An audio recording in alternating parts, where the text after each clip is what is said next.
Okay, we're live. Hello, everyone. Welcome to Being Patient's live talk. And this is Nicholas Chan, reporter with Being Patient. And today we'll be speaking with Steph Jagger, author of the forthcoming book, Everything Left to Remember, My Mother, Our Memories, and a Journey Through the Rocky Mountains. And we'll be speaking with Steph about her mother, Sheila Jagger's Alzheimer's diagnosis in 2015. And she'll talk about their adventure to the wilderness and all the national parks that they visited 11 months after her mother's diagnosis, and what Steph learned from her mother, from Mother Nature, and from her mother's Alzheimer's diagnosis. So Steph, thank you for joining us. Oh, thank you for having me. I'm so delighted to be here, with you, Nicholas, and also with the community of people that you've gathered on Facebook. Hi, everybody. So Steph, let's start. And, I was wondering, what really inspired you to write the book, and, what do you hope people can really take away from this book? Mm-hmm. I think more than what inspired me to write the book, I think about all of the different things that I've chosen to do in my life, writing books in various different aspects. And it almost felt more like a calling than it did an inspiration. And by that, I mean that it wouldn't leave me alone. The idea of writing the book. And when I took it to my mom in the early days and asked her on a walk one day what she thought about me writing her book, which was, well on in her journey in Alzheimer's, I won't go into the whole story because that's inside of the book, but there was a point where she basically kind of said, you write it, I'll walk it. And this is what you were made to do. So it felt both like a calling and also very much like permission from her that it was an important story to tell. And I forget your second question. You had a second part of that. What inspired me to write it, and what I want people to take away. Oh gosh. I think probably two things. I really would love people to be able to take away, find themselves in the book, whether that means that they find some resonance with their own story if they know somebody or have Alzheimer's and dementia within, their family or their lives in some way. And perhaps to, find some resonance or some solace within that. I think even beyond that, for anybody who has a mother, I think we're living in a world, and have been for a handful of different years, that's full of a lot of chaos and a lot of unknown. And I think there's a takeaway in the book that, is something like, we're all going to be okay. That was one lesson that I had from my mother growing up. Whenever I was kind of in her presence as a little one, that was a feeling I would feel. And I think she comes through in that book as a way of saying that even in the midst of something as horrific as having Alzheimer's and dementia inside of a family, we're all going to be okay. And I hope that's a takeaway. Yeah. Right. And, on that note of, one of the lessons that you've learned from your mom, in the book, you mentioned that one of the big lessons that you've learned from your mom and from nature, and also from Alzheimer's, is the lesson of surrendering. Tell me a little bit more about, what does that mean? What is that lesson that you really learned in surrendering? What does that mean to you? Yeah.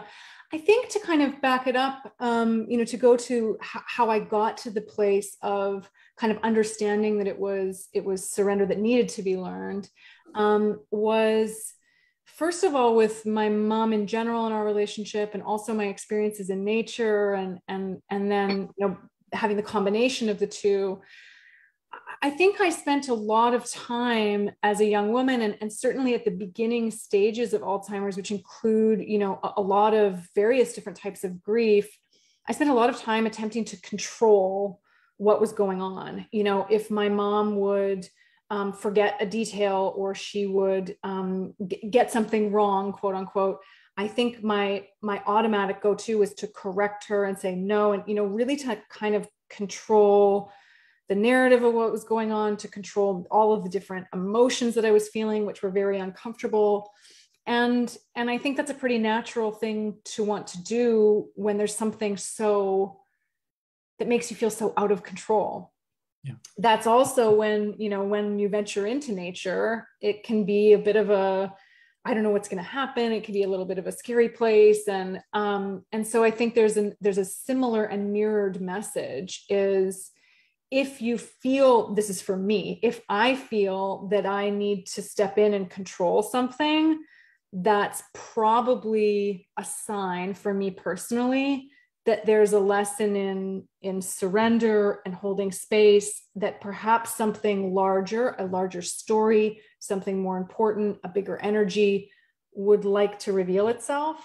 And if I can loosen my grip on control on the different reins that I believe I have in my hands, then I might have the opportunity to learn something. Mm. And that's been certainly a lesson through my mother and Mother Nature, and certainly a part of this book as well. Right. So to surrender, in other words, is in a way to let go. Right.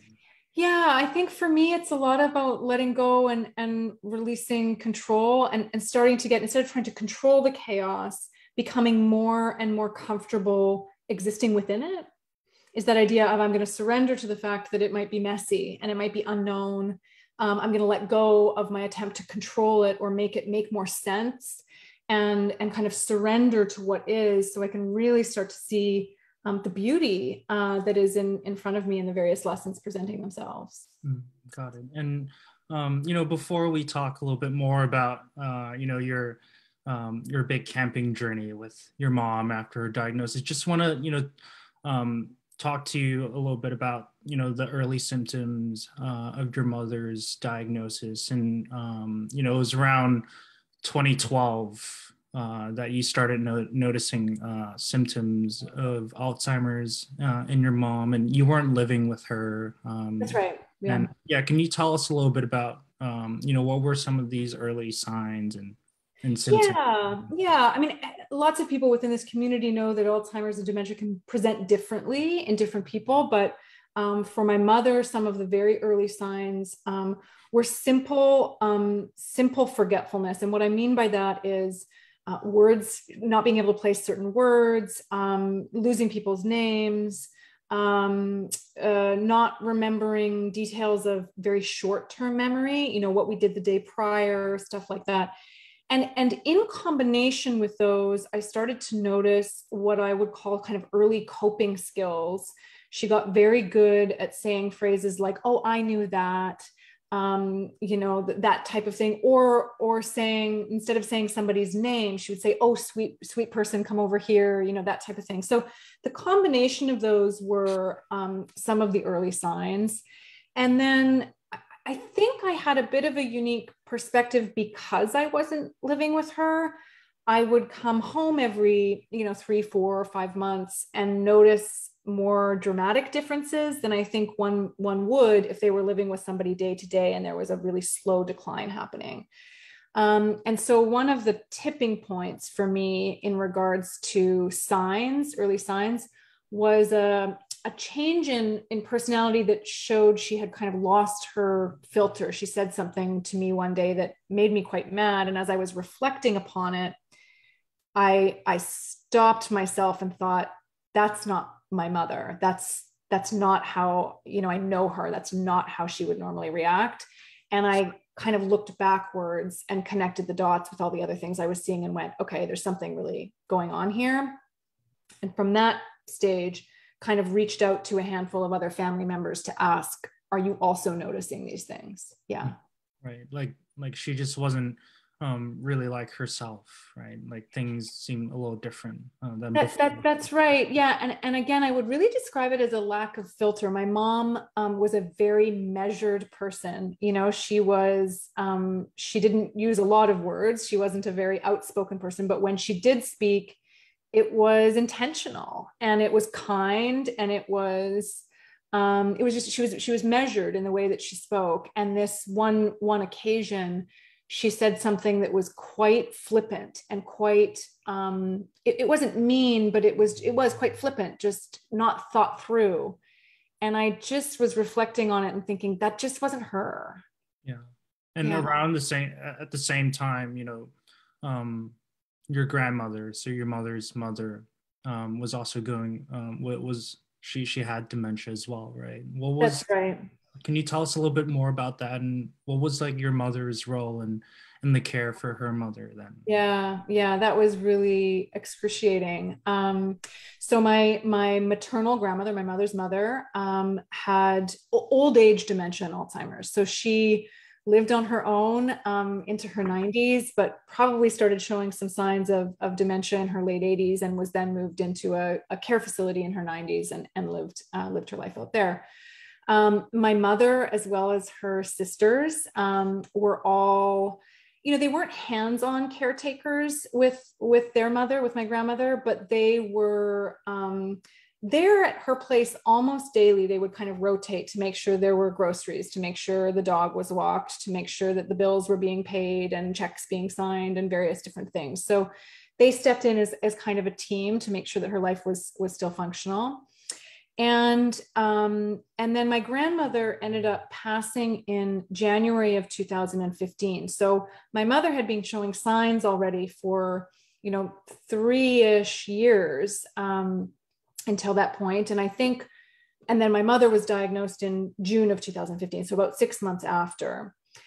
And I think part of the hesitancy to go and see if something was going on, if there was a cognitive decline happening, and to kind of measure that or get a sense of that early, was because she was witnessing it in her mother. And I just can't think of anything more excruciating than seeing live the path that you are probably going to walk down and are already a ways down.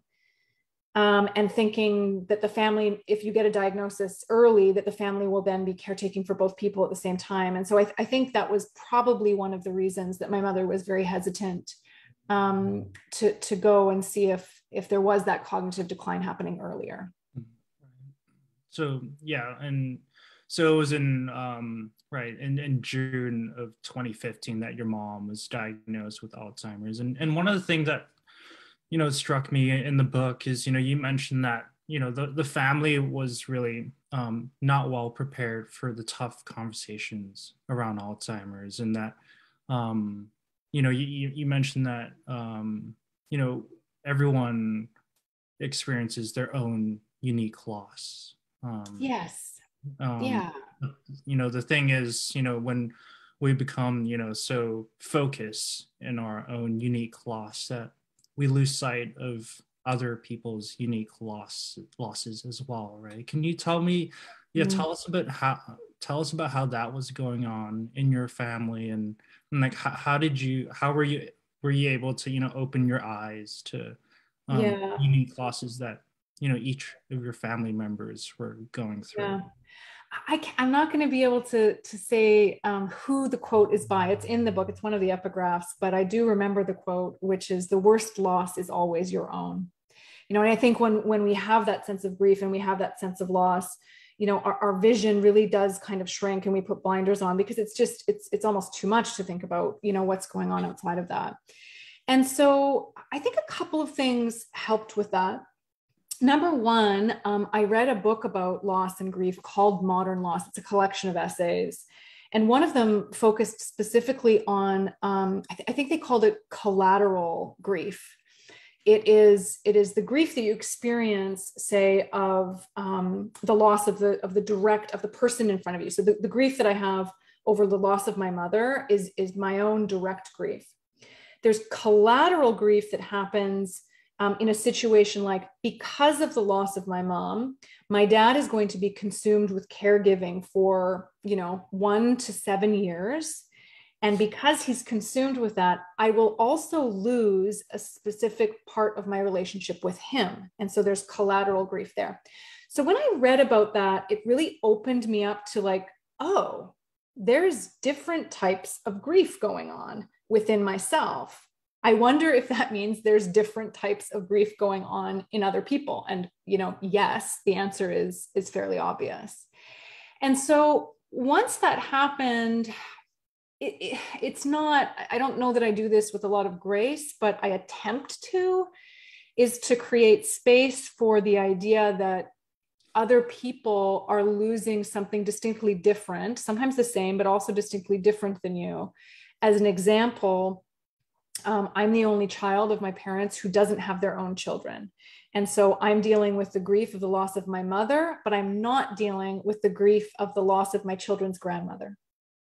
Right? Whereas my siblings who all have children are dealing with their grief and the grief of the loss of their children's grandmother. So it kind of opened me up to that. And as I said before, like, I don't know if I'd always do this with a lot of grace, because sometimes your own grief can be consuming. But I think there is an attempt to acknowledge and create space for the idea that somebody else might be experiencing grief in a different way. The other thing that I'll add to that really quickly is that a dear friend of mine gave me a piece of advice. She's a woman who is in her 60s and is twice widowed. And she taught me a lot about what it was to lose a spouse, and to really be what she called the mourner in chief. You know, she was the closest relationship to, not the only one, and certainly there are different ones, but that relationship she felt should be respected in a bit of a different way. And so that really helped me frame up the kind of spaciousness and grace that I wanted to offer my father as he took on the role of quote unquote mourner in chief. Yeah. Right. So like just recognizing the fact that, you know, different people will grieve differently. That's right. Open up the way for more empathy, maybe when we're with our family members, right? Yes, I think so. And friends as well. You know, my mother and her series of friends, you know, they have their own unique loss as well. But yeah, I think to open that up and create a space of empathy is really important. Right. And there's another instance in your book that I wanted to ask you about, and correct me if I'm wrong here, is that, you know, it was the morning of you taking your flight to your camping, to your adventure. Yeah. You and your mom woke up. You know, you said good morning, and your mom, you know, you said good morning, and you said, "I love you, Mom," and your mom just said, you know, "Thank you," and then she said, "I love you too," but really as a matter of factly, in a tone that's very as a matter of fact. You know, as a daughter, you know, how do you really make sense of that, and how do you, you know, cope with that? You know, that's that, you know, a daughter like yourself isn't very used to hearing, right? Yeah. And the situation was really, you know, we were at the top of the staircase in our family home, in our home, and I said, you know, "Morning, Mom, I love you." And she looked at me like, "I think I know who you are, but I don't know who you are. But you've just said that you love me, so I probably love you too." And so you could sense there was a bit of a calculation going on. And she said, like, "I love you too. Like, this is what I'm supposed to say, but I don't really know why I'm saying this." And, you know, that kind of situation, as well as I think for many people, the first time or the first handful of times where a loved one forgets your name, I think those can be really, really excruciating moments in our journey within Alzheimer's and dementia. And I think this goes back to your brilliant question, Nicholas, about surrender. You know, if my mother is going to be forgetting who I am or forgetting why she loves me, am I going to try and cling to that and do something like quiz her or tell her? You know, I could have stood at the top of the stairs and said, "Oh, Mom, the reason you love me is I'm your daughter. I was born at XYZ. You know, we've had all of these memories together." You know, I could have tried to instill my reality on her shifting reality, or I could surrender to that. And I think for me, the ultimate question was, I need to surrender to the fact that my mother is no longer going to be able to mirror to me my own identity in the world. And I need to allow her to go on that journey and lose those memories and lose that ability to reflect my identity back to me. And part of the grieving process for me is going to be grieving that. And then I have to do the work of reflecting my identity back to myself. You know, do I love myself? Do I know my name? Do I have people around me who can begin to kind of pick up the mirror that she's kind of quote unquote metaphorically placed on the ground? And I think that was an important part of the process, and really, really speaks to the example of what I mean by surrender. As her reality begins to shift over time, will I let it? Or will I cling painfully to the reality that I want, as opposed to the one that's actually in front of me? Right. Yeah. And, you know, I think that's a point that, you know, so many folks have, you know, echoed during these live interviews is, you know, the importance, and I often say this because I love it so much, is, you know, the importance of really stepping into your loved one's reality, because reality, you know, for them is, it's a shifting reality, as you say, and it's about, you know, how we adapt to that reality instead of, you know, clinging on to what we think their reality should be. Right. Yes, and I actually think we're primed up to do that inside of the Alzheimer's community in a better way than we ever have been. I think because of what we've all been through in this global pandemic over the last handful of years, is reality has shifted in many, many different ways. And we've managed, for the most part, to do a lot of moving within it. We've had to learn that skill. And I think that's a transferable skill to be able to apply then to other people. It could be Alzheimer's and dementia. It could be different diagnoses of going, oh, right, I understand how this works. Reality is going to shift, and it might be painful and there might be grief involved, but it's probably going to be easier if I attempt to allow it to do that. Right. Yeah. Right. Got it. And yeah, let's get to the heart of it then, Steph. You know, why did you, how did you decide to go on, you know, this, was it a 14-day trip, right? Yeah. 14 days. Yeah. You know, how did you decide to do that, you know, right after your mom's diagnosis? Because, yeah, I mean, you know, traveling and doing a big trip like this with someone who has dementia, obviously can have lots of challenges. Lots of challenges. Yeah. Well, a couple of different things. I think it goes back again to one of your earlier questions of, you know, what inspired you to do the trip? You know, so much of it felt like a calling. I had just been traveling in a similar area just outside of Yellowstone in Montana. And I got back from that trip, and it kind of hit me like out of the blue, you're supposed to go back. And I thought, oh, that's interesting. Who am I supposed to go with? And I just, again, there was kind of almost a voice that was like, take your mom. And I went, that's strange, because one, we haven't traveled together very much.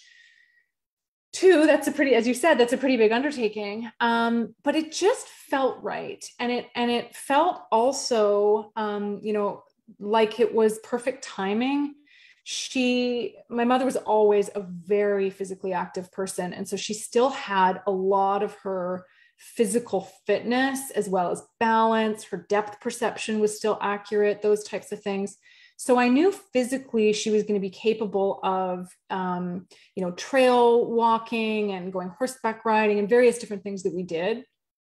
And I knew that there was going to be only a short window for that. And I also knew that even though she was fairly far advanced, you know, she could still hold a conversation. She still, most of what had gone was really short-term memory, as well as like the day-to-day stuff, as well as a little bit of filter. And so I thought, well, this actually might be a nice opportunity to talk to her without a filter. I mean, who doesn't want to do that sometimes with, well, maybe a lot of people don't, but I thought it might be a unique opportunity to get to know her in a way that I hadn't been able to in our previous relationship. And I think both of those things really, really served our time together. And that's what I would say to anybody who's wanting to travel with somebody who has dementia is, you know, it doesn't really matter if they don't remember what you did the day prior. Did they enjoy it? Did they feel good? Did they experience joy? Like, that's the emotion and the energy that's going to carry through, as opposed to, did we go bike riding or did we go horseback riding? You know, don't remember. Yeah. Got it. And yeah, can you run us through, you know, just briefly, you know, you guys, the two of you traveled to lots of different cool places. Can you just run us through, you know, the trip and some of the exciting places that you went to? Yeah. So we were on the road for about 2 weeks. We flew from Vancouver, Canada into Bozeman, Montana, and rented a car there. And from there, we basically did a really big circle and loop through 3 different states and 3 different national parks. We started, as I said, in Yellowstone National Park. We went to Grand Teton National Park and Glacier National Park. And sometimes we mostly camped. On occasion, I think there was one Airbnb and one hotel kind of on our last night. And we went horseback riding a couple of times, and we went, on a gentle whitewater raft, and we did a lot of walking and hiking and different activities in the different national parks. And it was beautiful. And that was probably one of the other reasons that I chose that trip, or that it felt right, is my mother's always been a very physically fit and athletic person, and probably more so than my father, really loved the outdoors, but they didn't spend a lot of time in the outdoors in that way. And I thought she would love it. I just thought she would be ecstatic about being able to see bison and being able to see different streams and mountains and nature. And that was certainly the case. She really, really enjoyed being in nature. Yeah. Right. And on your note about the bisons, right? I think that was in a horseback riding tour at the Yellowstone National Park. And you talked about seeing that herd of bison during a horseback riding, and you mentioned that there seemed to be like this silent discourse going on between your mom and the herd of bisons, and you said your mom is a bison. Can you tell us a little bit about what was that like when you saw that unfolding? Yeah, I think that was one of the things that about being in nature with my mother that was really a great lesson to me. And you mentioned that silent discourse. My mother was fairly, as I said before, fairly measured in how she spoke and what she said. She wasn't outspoken and didn't talk a lot.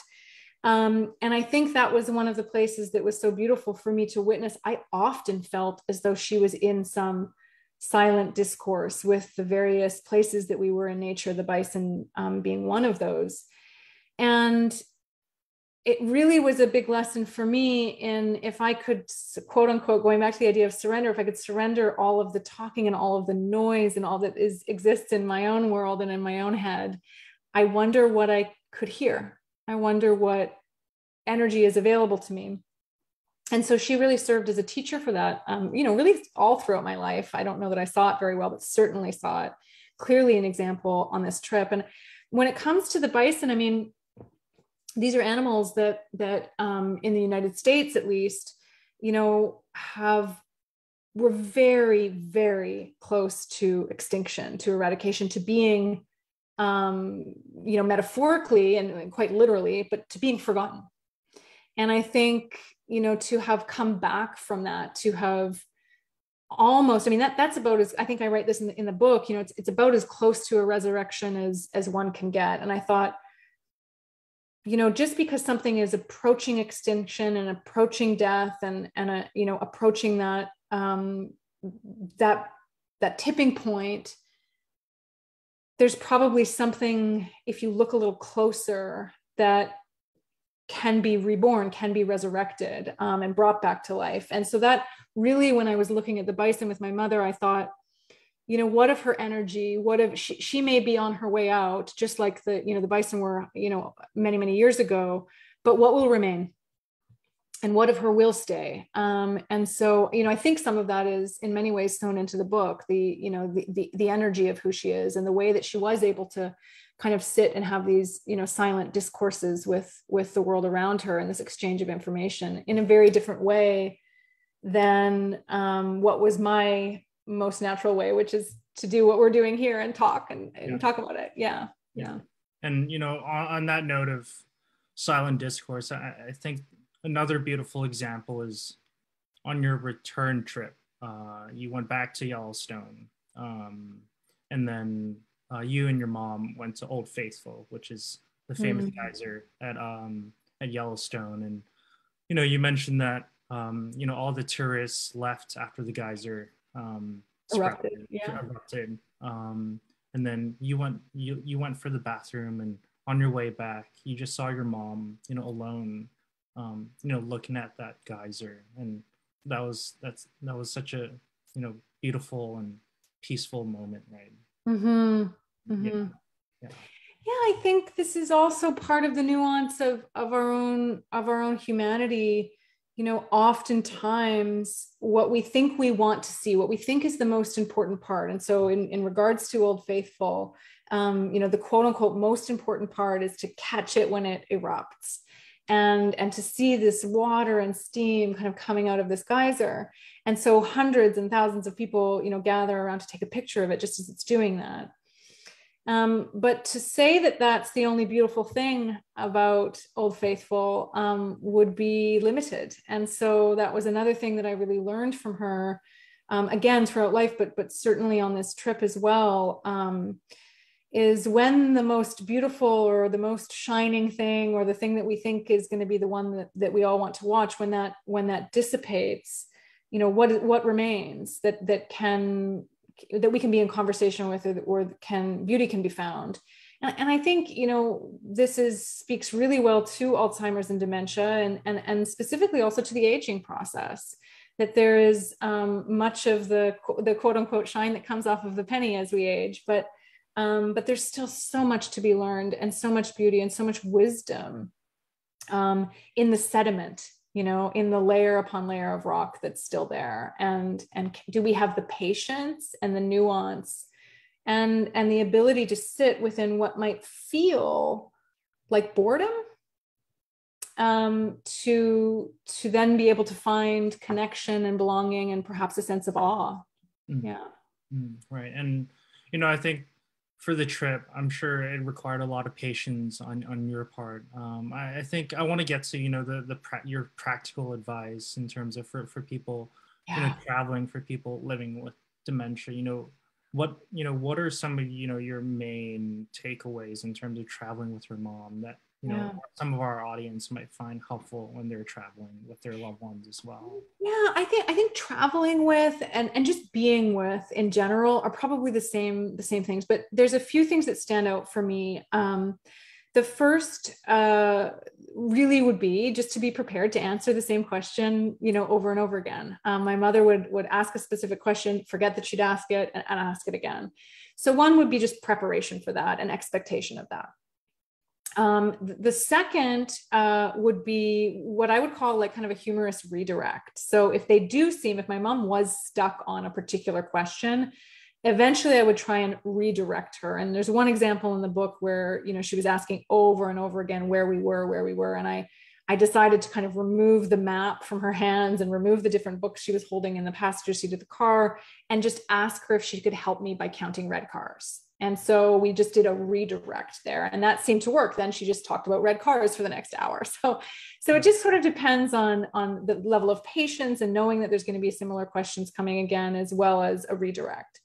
I think another tip, whether you're traveling or not, and this is really, really popular within and known within the Alzheimer's and dementia community, which is to borrow a skill from improv. And in the improv world, in comedy, there is something called a yes and. So there's two partners who are doing a comedic scene, and one of them offers something to go with it's a version of their own creative reality. And in improv, the rule is to say yes and then add to that, accept the gift that this person has created, and accept their version of reality and add to it. So if my mother said something like, those clouds look like they're whipping cream animals, you know, I would say yes, and I think they would be delicious on top of some ice cream, you know, instead of saying, no, Mom, those are not whipping cream animals, those are clouds and they're in the sky. You know, and it will help with a couple of different things. One, I think it makes just for a more pleasant atmosphere and more pleasant feelings and emotions and sensations within our body. And two, kind of goes to that, what we've talked about all throughout this, which is the idea of they are living in an ongoing and shifting reality, and how do we work to best go with that, right? Yeah. The third tip that I would give, and I don't know that I did as much of this probably looking back that I would have on the trip that we were on, which would be to be a little bit more vocal and inform people around us. So I did this on a handful of occasions, but I would have done it more, is to say to the guide on the horseback riding, my mother has memory issues, what can we do to make this easier so that I'm carrying less stress and she's carrying less stress, et cetera. So I would have probably been more open about it and informed more of the people that we were surrounded by, and recruited a little bit more help in that way. Right. Yeah. Got it. So yeah, like really telling, like say, and you did this too, like say you're going, whitewater rafting or like horseback riding, like talking to the guides before the trip starts, saying that, my mom has a disability or an illness, can you, help us out and keep an eye. Yeah, that's right. And being very upfront and clear with them, you've exactly hit this on the head. There was one instance where we went where I didn't do that, and one where I did. And the one where I did, I felt so much better, where I was able to say to the guide, the safety instructions that you've just given us, she will not remember. And so what can we do as a team to make sure that, we're all safe on the whitewater rafting?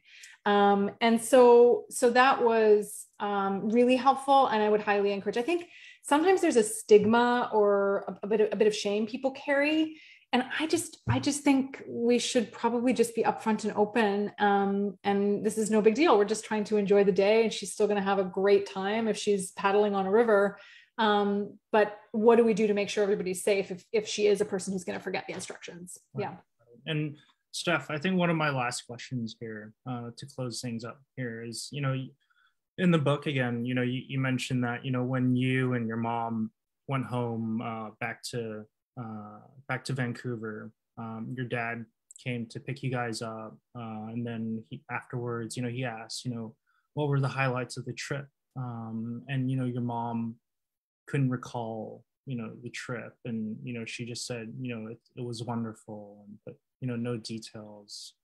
I was wondering, again, does this touch upon the theme that we've talked about throughout this interview, is for you to surrender, like to surrender the fact that your mom can't recall the details of the trip, but that she enjoyed the the little moments that you and your mom, you and her shared during the trip.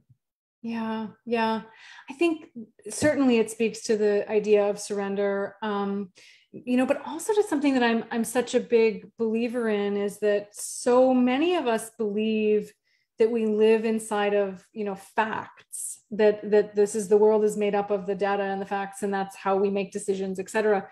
But really, truly, sometimes those are really important things to have. The fact that she knows my name, or the fact that she might remember what we did on the Tuesday when we were in Montana.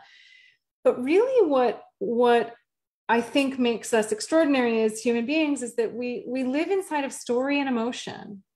And so she may not remember the fact, but if her body, if her emotions, if her sense of self is still carrying joy about an experience that she had yesterday or 10 days ago or just a moment ago, that can create such an ease and a sense of longevity and hope for all of us. And so I think that was the surrender, is she may let go of the facts of who I am, or the experience that we had together, but it's going to be for both of us, not just her, but for me also, the somatic felt sensation memories of the joy that we experienced together. And I think that's really important. I know a lot of people, when they go, when the person that they know that has Alzheimer's is in a care facility, many people saying, well, I don't want to go visit because there's really no point. She won't remember the visit. She won't remember who I am, et cetera. I said, but they will register how you've made them feel. And if that means they carry a feeling of joy through the next 3 hours, through the next 12 hours, I really think that can make a difference for people. Right. And I'm sure that's how you approach it now that, your mom is living in a care home in Vancouver, right? That, yes, she may not remember that you came to visit her, but that, at the moment when you're there with her, that she feels what she's feeling. That's right. Yeah. And play a little Beach Boys music and she's happy. Yeah. Got it. Yeah. Well, yeah. Steph, is there anything you'd like to add? And I haven't asked. No, I mean, you've been so thorough and so wonderful. And just, you know, the only other thing that I would add is just to say thank you. And, you know, thank you for the conversation, and also for, you know, for the work that you're doing, and that everyone here is doing in regards to, you know, trying to find a way to survive and thrive within a pretty excruciating circumstance. And you know, I have a lot of respect for that. And I just thank you. I have a lot of gratitude for that too. Well, it's my pleasure. And for our audience, if you've missed any of this live talk, we'll have a recording of the interview on our YouTube channel, as well as a transcript on our website. And if you haven't subscribed to our newsletter yet, don't forget to subscribe on our website. Thank you all. Thanks, Steph. Thanks, Nicholas.